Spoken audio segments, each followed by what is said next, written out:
रहीम। अस्सलाम वालेकुम नादरीन, आप यूट्यूब चैनल देख रहे हैं। मैं इमरान खान हूँ।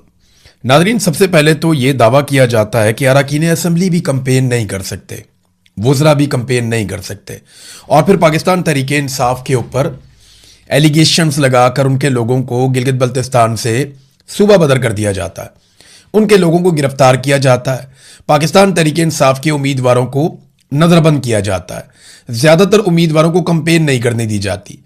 जबकि दूसरी जानिब पाकिस्तान पीपल्स पार्टी और PMLN जो वहाँ पे आपस में नूरा कुश्ती कर रहे हैं, उन्हें मुकम्मल सहूलत फराम की जाती है। उन्हें एक दूसरे के लिए, यानी वो खुला उनके लिए मैदान छोड़ा हुआ है। पाकिस्तान तहरीक इंसाफ को कहीं निकलने नहीं दिया जा रहा और पीपल्स पार्टी और PMLN को मुकम्मल तौर पर फैसिलिटेट किया जा रहा है। देखिए, अगर अरकान असम्बली पे पाबंदियाँ हैं और वो इलेक्शन कंपेन नहीं कर सकते, तो फिर नवाज शरीफ साहब ये भी रुकन असम्बली हैं, बिलावल, आसिफा, बहुत सारे और हैं, अता तारड़ है, आबिद शेर अली है, इख्तियार वली खान है, और बहुत सारे लोग हैं। ये सारे वहां पहुंचे हुए हैं। ये वहां क्या करने के लिए गए हुए हैं? वहां तो गवर्नर पंजाब भी गए हुए हैं। ये सारे लोग कंपेन करने के लिए गए हैं ना। ये कंपेन ही करेंगे और क्या करेंगे, और इनके कंपेन करने के जलसे जुलूस वीडियोस आ रही हैं। जबकि पाकिस्तान तहरीक इंसाफ के लोग काम करना चाहते हैं तो उन्हें मना कर दिया जाता है वहां पे। ये इलेक्शन पाकिस्तान की मिलिट्री एस्टेब्लिशमेंट मैनिपुलेट कर रही है, और कितने अरसे के बाद कर रही है। यानी इमरान खान को निकाले हुए इन्हें 4 साल से जायद हो गए। ये अभी तक इमरान खान की मिथ नहीं तोड़ सके। इमरान खान को जेल में डाले हुए इन्हें 3 साल हो गए। ये अभी तक इमरान खान साहब की मकबूलियत को नहीं खा सके। इनको अपनी हुकूमत बनाए हुए 2 साल से जायद हो गए। जो नई हुकूमत बनाई है 4 साल से, तो वैसे ये हुकूमत में ही है। ये अभी तक इमरान खान का मुकाबला करने के काबिल नहीं हुए। आसिम मुनीर साहब आए, उन्होंने अपना टेन्योर मुकम्मल कर दिया, एक और एक्सटेंशन ले ली, लेकिन आज भी वो और उनका पूरा बनाया हुआ निजाम इमरान खान का कैदी नंबर 804 का मुकाबला नहीं कर पा रहा। देखिए, डोनाल्ड लू ने जो साइफर लिखा था, इसके ऊपर पाकिस्तान तहरीक इंसाफ को बात करनी चाहिए थी, लेकिन वो खामोश रहे। उन्होंने इसके ऊपर ज्यादा बात नहीं की। ज्यादातर लोग डरते हैं पाकिस्तान में, और ये हकीकत है। और मेरे ख्याल में वो इतना नाजायज भी नहीं है। आप लोगों को ब्लेम नहीं कर सकते, मारने वाले को ब्लेम करना चाहिए। मार खाने वाले या मजलूम को बुरा क्या कहना। लोग बेचारे एक लेवल तक लड़ सकते हैं, अब बंदूक उठा के गोली तो नहीं चला सकते ना। अब बंदूक को इस्तेमाल किया जाता है। लोग टैक्स के पैसे से जो बंदूकें खरीद के देते हैं, वही बंदूकें लोगों के ऊपर सीधी की हुई हैं। तो लोग अब बंदूक उठा के नहीं लड़ रहे, तो इससे फायदा उठाना चाहिए, निजाम को चलने देना चाहिए। या आप इंतजार कर रहे हैं उस वक्त का जब लोग आके सामने खड़े हो जाएंगे और लोग फिर बंदूक की गोली से भी नहीं डरेंगे। और अल्टीमेटली यही होता है, पूरी दुनिया में यही होता है। जब आप जुल्म को एक लेवल से ज्यादा बढ़ा देते हैं, फिर वो मिट जाता है। तो पाकिस्तान में ये होना तो है। डोनाल्ड लू ने जब ये साइफर आया, उसने जब बातचीत की पाकिस्तानी सफीर से, फिर साइफर आया पाकिस्तान में, जो उसने पैगाम भेजा कि अगर तहरीक अदम एतमाद कामयाब हो जाती है तो सारा कुछ माफ कर दिया जाएगा। उसके बाद हमने देखा पाकिस्तान में कि सारा कुछ माफ कर दिया गया।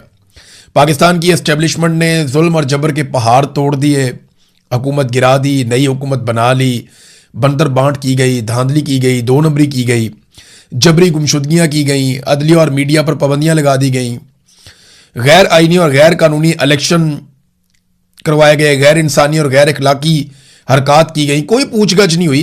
इलेक्शन पूरा को पूरा चोरी कर लिया, फौजी अदालतों में सिविलियंस को सजाएं दे दी, और अब फिर एक मरतबा इलेक्शन चोरी कर रहे हैं। देखिए, कोई बाहर से आगे नहीं रोकेगा, क्योंकि अमेरिका ने कहा था सब कुछ माफ, तो उन्होंने तो सब कुछ माफ कर दिया। और यूरोपीय यूनियन उस वक्त इस सारे कांड के अंदर अमेरिका के साथ शामिल था। कैसे समझे आप? इमरान खान ने एक दफा तो यह कहा था कि हम अमेरिका को अड्डे नहीं देंगे, और इस पे उन्होंने बोला था एब्सोल्युटली नॉट। लेकिन जब यूरोपीय ममालिक की जानिब से खतूत आ रहे थे और इस बात का पाकिस्तान पे दबाव डाला जा रहा था कि पाकिस्तान यूक्रेन और रूस की लड़ाई में यूक्रेन के साथ खड़ा हो जाए, तब इमरान खान साहब ने कहा नहीं, हम न्यूट्रल रहना पसंद करेंगे, हम रूस के या यूक्रेन के दोनों में से किसी के खिलाफ नहीं जा रहे। इंडिया ने भी यही किया, कई अरब ममालिक ने भी यही किया। लेकिन पाकिस्तान का क्योंकि एक ट्रैक रिकॉर्ड है कि हम एक किराए की बंदूक के तौर पर इस्तेमाल होते रहे हैं, लिहाजा यूरोपीय यूनियन बुरा मान गया। और इमरान खान ने उनको जवाब दिया था, हम कोई गुलाम है। एक तरफ एब्सोल्युटली नॉट था ना, तो दूसरी तरफ था क्या हम कोई गुलाम है। ये यूरोपीय यूनियन को जवाब अच्छा नहीं लगा। उसके बाद अब आप देखें कि यूरोपीय यूनियन ने जो कुछ मर्जी हो जाए पाकिस्तान में, किसी किस्म का एक्शन नहीं लिया। और ये बात पाकिस्तान को याद रखनी चाहिए, हर पाकिस्तानी को याद रखनी चाहिए कि यूरोपीय यूनियन जो छोटी छोटी बातों पे एक्शन लेते हैं, पॉइंट आउट करते हैं, वो पाकिस्तान के संगीन तरीन जराइम के ऊपर भी, मिलिट्री एस्टेब्लिशमेंट के खिलाफ या नाजायज बनाई गई हुकूमत के खिलाफ वो नहीं बोले, बल्कि उन्होंने रिपोर्टें दबाई। और जो रिपोर्टें उन्होंने बाकायदा खुद लिखी, उन्होंने बनाई, वो रिपोर्टें भी मंजर आम पे नहीं आई। अभी एक यूरोपीय यूनियन की मेंबर हैं, इनका नाम है काजा कैलस। ये एक एस्टोनियन सियासतदान है, ये वज़ीर आज़म भी रही हैं, एस्टोनिया की पहली खातून वज़ीर आज़म थी, 2021 में बनी थी, 2024 तक ये वज़ीर आज़म रही थी वहाँ की। तो आजकल ये एक सफारतकार हैं, इस वक्त यूरोपीय यूनियन की खारजा उमूर और सलामती की पॉलिसी की आला नुमाइंदा है और यूरोपीय कमीशन की नायब सदर के तौर पर खिदमात सर अंजाम दे रही है। अब ये पाकिस्तान में पहुंची, इसने शहबाज शरीफ से मुलाकात की, फील्ड मार्शल आसिम मुनीर से मुलाकात की, डार से मुलाकात की और बाकी लोगों से। अब इसने ट्वीट किया, काजा कैलस ने, इसने कहा जी कि पाकिस्तान एक अहम इलाकाई ताकत और यूरोपीय यूनियन के लिए एक अहम शराकतदार है। आज इस्लामाबाद में मैंने यूरोपीय यूनियन और पाकिस्तान के ताल्लुकात को मजीद मजबूत बनाने पर बातचीत के लिए वज़ीर आज़म शहबाज शरीफ और इसहाक डार से मुलाकात की। मैंने रावलपिंडी में GHQ में आर्मी चीफ सैयद आसिम मुनीर से भी मुलाकात की। मैंने अमेरिका और ईरान के दरमियान मुज़ाकरात में सहूलतकारी के हवाले से पाकिस्तान के कलीदी किरदार की तारीफ की। देखिए, जो पाकिस्तान ने रोल प्ले किया वो पाकिस्तान ने प्ले किया। पाकिस्तान का कोई भी आर्मी चीफ होता वो ये कर सकता था और इसके ऊपर पाकिस्तान की तारीफ बनती है और सबको खुले दिल के साथ करनी चाहिए। ये पाकिस्तान की हैसियत है, ये पाकिस्तान की काबिलियत और सलाहियत है कि पाकिस्तान यहां पे ये रोल प्ले कर सकता था और पाकिस्तान ने ये रोल प्ले किया, जिस पे हर पाकिस्तानी को फख्र होना चाहिए। लेकिन जो जुल्म पाकिस्तान के अंदर हो रहा है उस पर हर पाकिस्तानी को आवाज भी उठानी चाहिए। तो यूरोपीय यूनियन की ये जो नुमाइंदा है, इन्होंने कहा जी कि एक बड़ी मंडी है, पाकिस्तान की सबसे बड़ी बरामदी मंडी यूरोपीय यूनियन है। पाकिस्तान यूरोपीय यूनियन की GSP प्लस स्टेटस का जो मामला है उससे फ़ायदा उठाता है और इसके ऊपर उन्होंने कहा जी कि एक सबसे बड़ा पाकिस्तान इस हवाले से एक मुल्कों में से एक है। अब आप ये देखें कि ये वो खातून नुमाइंदा यूरोपीय यूनियन से आई हैं और ये सारे लोग इमरान खान के मामले पे, ये सारे लोग इंसानी हकूक के मामले पे, अदलिया के अंदर होने वाली 2 नंबरियों के मामले पे, ये तमाम लोग मिलिट्री कोर्ट्स के अंदर सिविलियन को सजाएं देने के मामले के ऊपर भी चुप हैं। लेकिन आप याद रखिएगा, यही चीजों के ऊपर यही सारे लोग एक दिन बोलेंगे। यही डोनाल्ड ट्रंप होगा और यही पाकिस्तान होगा, या यही अमेरिका होगा और यही पाकिस्तान होगा, यही यूरोपीय यूनियन होगा और यही पाकिस्तान होगा। जिस दिन इनके मफाद के खिलाफ कोई आदमी आएगा तो ये पाकिस्तान की छोटी छोटी बात पर भी नुक्ताचीनी करेंगे और यही एक खारजा पॉलिसी का खासा है। लोग अपना मफाद देखते हैं। इमरान खान इनके मफाद में नहीं आ रहा था, ये इमरान खान को कठपुतली की तरह इस्तेमाल करना चाहते थे, वो इस्तेमाल होने से उसने इनकार किया और नताइज आपके सामने है। लेकिन देखिए, अगर पाकिस्तान की मिलिट्री एस्टेब्लिशमेंट या उस वक्त के जर्नैल इस्तेमाल ना होते रिजीम चेंज ऑपरेशन के लिए, तो फिर इमरान खान साहब की हुकूमत तो ना जाती ना, उनकी हुकूमत बरकरार रहती। लेकिन जर्नैलों ने जैसे हमेशा खिदमात सर अंजाम दी अमेरिका के कहने पर और पेंटागन के कहने के ऊपर, उन्होंने हमेशा वो किया जो उन्हें कहा गया, तो उन्होंने कोई अपना ट्रैक रिकॉर्ड तब्दील नहीं किया। अभी भी उन्हें कोई हुक्म आता है वो फौरी तौर पे उसको बजा लाते हैं। अब नाज़रीन, जो नाराज अरकान हैं, इन्होंने बैरिस्टर गौर को खत लिखा है। पाकिस्तान तरीके इंसाफ के, आपको पता ना, खैबर पख्तूनख्वा में आजकल नाराजगियां चल रही हैं। सुहेल अफरीदी ने अरकान असम्बली से मुलाकात की तो कोई कहता है 52 आए, कोई कहता है 72 आए, लेकिन इन बिटवीन है ना, फिर भी 20 से 40 लोग कम थे। हुकूमत कहती है 20 कम थे, मीडिया कहता है 40 कम थे। अब जितने भी कम थे वो नाराज तो हैं और उन्होंने खत लिखा बैरिस्टर गौहर को, और खत में मुतालबा क्या किया, मैंने आपको 2 दिन पहले एक वीलॉग में यह बताया था कि ये जब भी मुतालबा करेंगे इमरान खान की रिहाई का मुतालबा करेंगे। ये जब भी बात करेंगे इमरान खान का नाम लेकर पॉलिटिक्स करेंगे, क्योंकि और कोई तरीका ही नहीं है ना। और ये मौका सुहेल अफरीदी ने खुद दिया। देखें, सुहेल अफरीदी की अपनी गलतियां उनके सामने आ रही हैं, उनकी अपनी कमजोरी उनके सामने आ रही है। अगर वो हिम्मत दिखाते और ताकत के साथ नौजवानों को इकट्ठा करके खड़े हो जाते और डट जाते एस्टेब्लिशमेंट और उनके हरकारों के खिलाफ, तो आज सुहेल अफरीदी की सूरत कुछ और होती। ये वजारत आला तो अभी रहेगी, कभी नहीं रहेगी, लेकिन सियासत सारी जिंदगी रहेगी। तो सुहेल अफरीदी अपना नाम लिखवा सकते थे बड़े सियासतदानों के अंदर और अपना कद बहुत ऊंचा कर सकते थे, उनके पास अभी भी मौका है। लेकिन उन्होंने मेरे ख्याल में बंद कमरों को ज्यादा शायद पसंद किया, इंडोर एहतजाज कर लिया, थोड़ा कमरों के अंदर मीटिंग्स कर ली, कोई इधर मीटिंग कर ली, कोई उधर मीटिंग कर ली। तो वो इस चक्कर के अंदर वो रहे नहीं जो वो बन सकते थे, या जो इमरान खान ने उनसे एक्सपेक्ट किया था वो सारा कुछ वो कर नहीं पाए। अब इसमें जो नाराज अरकान असेंबली, उन्होंने कहा इमरान खान की रिहाई के लिए तहरीक चलाई जाए, और इन्होंने लेटर लिखा बैरिस्टर घोर को, इमरान खान की रिहाई के लिए मौसर तहरीक चलाई जाए, कैद पार्टी वर्कर्स की रिहाई के लिए कानूनी जंग लड़ी जाए। अब इन लोगों ने जनाब खत लिख दिया। इस हवाले से हुकूमती जमात पीटीआई के नाराज अरकान का, ये खैबर पख्तूनख्वा में है ना, ये इन्होंने पेशावर में एक इजलास किया, और इजलास करने के बाद इन्होंने बैरिस्टर घोर को खत लिखकर ये कह दिया जनाब कि तहरीक चलाएं और हमें बड़ी तशवीश का इजहार है। साथ उन्होंने ये भी बताया कि इमरान खान पर जो पाबंदियां हैं उन पर भी हमें तशवीश का इजहार है, मुलाकातें बंद हैं उस पर भी हम बहुत परेशान हैं। इमरान खान की रिहाई के लिए एक मुस्बत, जामे, मौसर और नतीजा खेज हिकमत अमली इख्तियार की जाए। ये जनाब अब ये मुतालबात सामने आ रहे हैं। तो ये मुतालबात तो नाजायज नहीं है, लेकिन क्या सुहेल अफरीदी की हुकूमत गिरा दी जाएगी? मैंने आपको फिर कहा कि वो डिपेंड करता है कि आईनी अदालत क्या करती है। अगर आईनी अदालत ने कोई शरारत कर दी तो कोई पता नहीं, सुहेल अफरीदी की हुकूमत गिरा दी जाए। नाज़रीन, एक और बड़ी इंटरेस्टिंग चीज है, खैबर पख्तूनख्वा को जितना बजट मिला, आपको मैं बड़ी मजे की बात बताता हूं, वो खैबर पख्तूनख्वा की हुकूमत को अवाम के ऊपर खर्च करना चाहिए था ना। यानी जो अरबों रुपए मिले उन्हें, अपना हिस्सा जो खैबर पख्तूनख्वा को मिला, वो पैसा खैबर पख्तूनख्वा की आवाम की तामीर और तरक्की के ऊपर खर्च होना चाहिए था ना। उससे सड़कें बननी चाहिए थी, उससे लोगों के मसाइल हल होने चाहिए थे, लोगों की सेहत के मसाइल, खेलों के मसाइल, तालीम के मसाइल, इंफ्रास्ट्रक्चर के मसाइल, ये सारे हल होने चाहिए थे ना। आधा बजट भी खर्च नहीं हुआ, कुछ ऐसी इतलात आ रही हैं।